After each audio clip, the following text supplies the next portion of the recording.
What's up guys, Maik Wiedenbach here with an edgier video. What's the better fat loss drug? Ozempic or testosterone? Good question.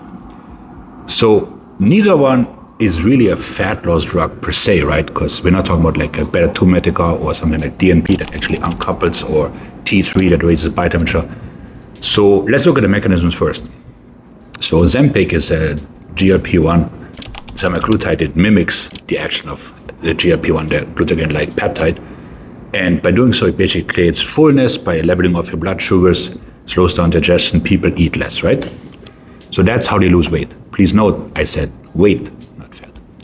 Testosterone, on the other hand, has no appetite suppressant characteristics. It simply boosts muscle mass, bone density, cognitive abilities, mood, libido, and so on and so forth. So personally, I think that testosterone wins by landmile, and here's why. First of all, we have way more research, right? We have libraries of research. So a moderate dose of testosterone will, like I said, improve the mood, which Ozempic doesn't do. It's easy to get people into a working out and dieting routine when they feel better about themselves, when they have more self-confidence, better sex life, and so on and so forth, than when they're just sitting on the couch and not eating. So dieting per se is also a catabolic process, which means you're losing muscle, right? But so on Ozempic, you don't really know what you're losing. Plus you have stomach pains and diarrhea, so like unless you want to go to the gym in a diaper, that's also maybe not what you're looking for. Whereas steroids and testosterone in particular, they really shine as an anti-catabolic, right? So when there's a shortage of calories, they work protein sparing, they will keep the muscle mass, which means the athlete does not become skinny fat, right?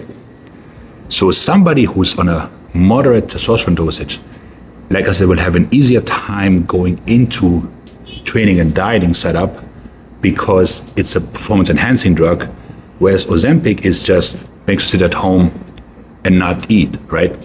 But it doesn't really instill the idea of, okay, now I should go train to keep the muscle and all that. And there's also price point, right? So, you know, testosterone can be had for like $40 a month, give or take, right? Depending where you buy or who prescribes. Whereas Ozempic is gonna run you $1,000, right? Then there's also Rebound. So somebody who goes off Ozempic and hasn't changed his lifestyle is gonna balloon back up and then some because he has less muscle, but still the fat cells, they need to be filled. And then on the other hand, if somebody comes off testosterone done properly, yeah, there would be a period where it maybe feels like a little bit less energetic and so on and so forth, but it wouldn't lead to like a phase of like rebounding and crazy overeating and all that sort of thing, right? And then, like I said, lastly, we just have much more human data because people have used and abused testosterone since the 50s, right? And there's no piles of bodies, right? Whereas Ozempic, you know, since 2018 is on the market, and we don't really know what the long-term effects are, if there are any. But what we do know is that people, yes, they lose weight, right?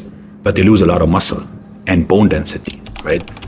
Because their eating just goes down, but it doesn't mean they follow a proper diet and so on and so forth. And like I said, a lot of that has to do with the mindset.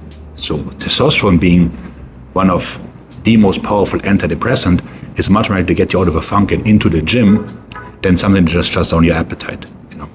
So that's not to say that there are no risks associated with testosterone. I get that.